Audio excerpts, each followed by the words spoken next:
Radiasi sinar matahari, yaitu alih energi tanpa perlu medium untuk mentransmisikannya, atau pancaran energi yang berasal dari proses termonuklir yang terjadi di matahari. Ada 4 faktor yang mempengaruhi jumlah total radiasi yang diterima di permukaan bumi. Yang pertama, ada jarak matahari. Yang kedua, intensitas radiasi matahari. Yang ketiga, panjang hari atau sun duration.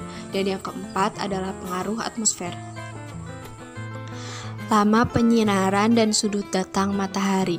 Lama penyinaran adalah durasi penyinaran matahari di permukaan bumi. Semakin lama penyinarannya, maka suhunya akan semakin tinggi. Sedangkan sudut datang adalah sudut yang dibentuk oleh permukaan bumi dengan arah datangnya sinar matahari. Suhu udara adalah parameter yang menyatakan keadaan panas atau dinginnya udara. Suhu di permukaan bumi bervariasi berdasarkan letak lintang, ketinggian, musim, dan juga waktu pada setiap harinya. Ada 4 faktor yang mempengaruhi variasi suhu. Yang pertama, durasi penyinaran matahari. Yang kedua, sudut datang matahari. Yang ketiga, relief permukaan bumi. Dan yang keempat, banyak sedikitnya awan.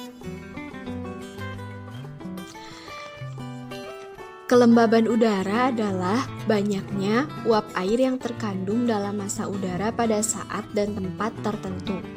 Kelembaban dibagi menjadi 2, yakni kelembaban absolut dan juga kelembaban relatif. Tekanan udara adalah tekanan yang disebabkan oleh berat dari molekul-molekul udara. Orang yang pertama kali mengukur tekanan udara adalah Torricelli pada tahun 1608 sampai 1647.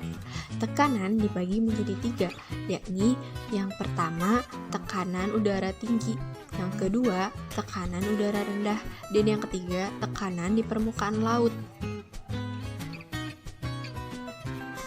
Penguapan adalah proses pertukaran atau transfer air dari permukaan bebas dari permukaan tanah atau air yang tertahan di atas permukaan menjadi molekul uap air di atmosfer. Penguapan sendiri dibagi menjadi 3, yaitu evaporasi, transpirasi, dan evapotranspirasi. Evaporasi yaitu penguapan yang berasal dari air yang ada di permukaan seperti air yang ada di permukaan bebas, air dari permukaan tanah maupun air yang tertahan di atas permukaan. Sedangkan transpirasi adalah penguapan yang berasal dari makhluk hidup seperti dari vegetasi atau tumbuhan, hewan, dan juga manusia.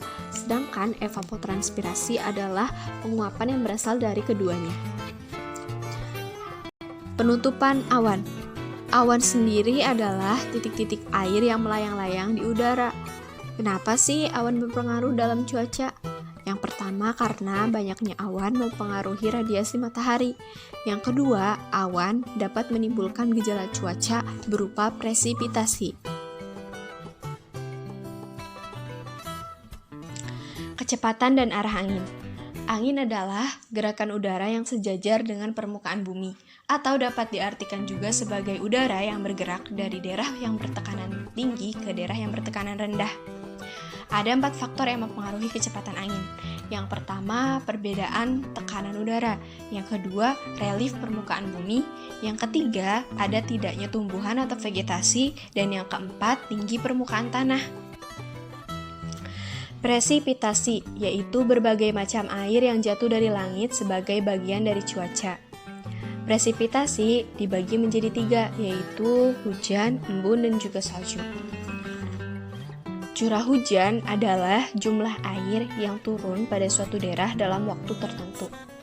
Ada beberapa faktor yang mempengaruhi curah hujan. Yang pertama, topografi. Yang kedua, arah lereng medan. Yang ketiga, arah angin yang sejajar dengan garis pantai. Dan yang keempat adalah jarak perjalanan angin di medan yang datar.